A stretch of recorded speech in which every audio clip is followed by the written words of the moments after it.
Indian से ये नहीं पूछा जाएगा कि क्या हम स्पेस तक पहुंच सकते हैं या नहीं, बट ये पूछा जाएगा कि क्या आप स्पेस में फ्यूचर बिल्ड कर सकते हैं या नहीं। हमने कुछ दिन पहले सुना कि इंडिया ने विक्रम 1 रॉकेट लॉन्च किया। नाउ द थिंग इज कि इंडियंस के लिए रॉकेट लॉन्चेस बहुत ही नॉर्मल हो गए हैं।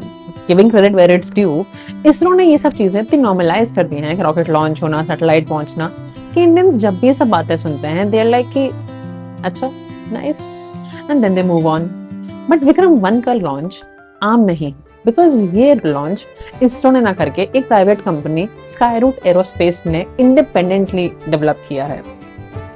एंड यहाँ से स्टोरी इंटरेस्टिंग हो जाती है बिकॉज अभी तक जब भी इंडियन स्पेस का नाम सुनते थे उनके दिमाग में आता था इसरो, बस कि गवर्नमेंट ने बिल्ड किया है, गवर्नमेंट लॉन्च करेगी और गवर्नमेंट कंट्रोल करेगी। ये बात एक हद तक सही भी थी बिकॉज स्पेस कभी भी सिर्फ साइंस के बारे में नहीं था। Space is equals to power.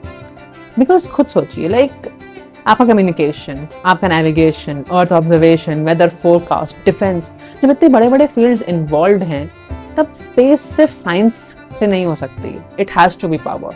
और अब गेम चेंज हो रहा है और इंडिया भी, बिकॉज यहाँ पर गवर्नमेंट अपना रोल खत्म नहीं कर रही है, गवर्नमेंट बस अपना रोल चेंज कर रही है। बिकॉज खुद सोच के देखिए, लाइक इसरो को मार्स पे भी जाना है, मून पे भी जाना है, उसको ह्यूमन स्पेस फ्लाइट भी भेजनी है, उसको डीप स्पेस रिसर्च भी करनी है, एंड फिर वो आम रोजमर्रा के सैटेलाइट भी लॉन्च करे, रॉकेट भी लॉन्च करे।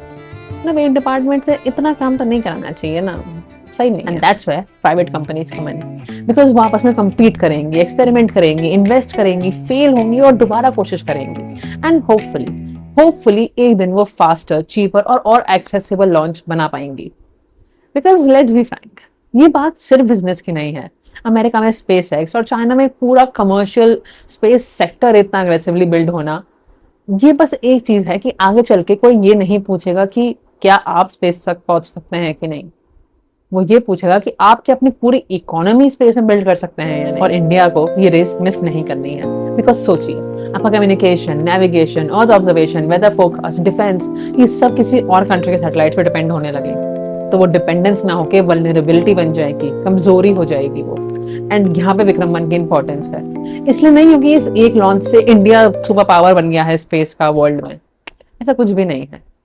बट इट्स लाइक कि एक ऐसी जगह, एक ऐसा सेक्टर जो कि बहुत ही स्ट्रिक्टली गवर्नमेंट की तरफ से रेगुलेट हुआ था, अब वहां पर इंडियन प्राइवेट एंटरप्राइज भी काम कर रही है।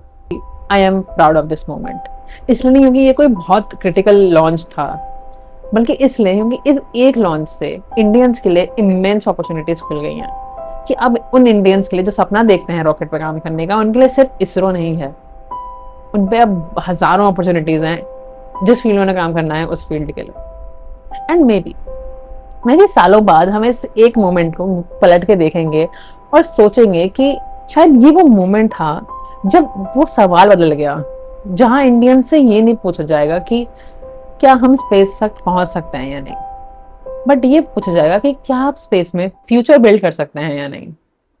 And honestly, why not, why shouldn't we?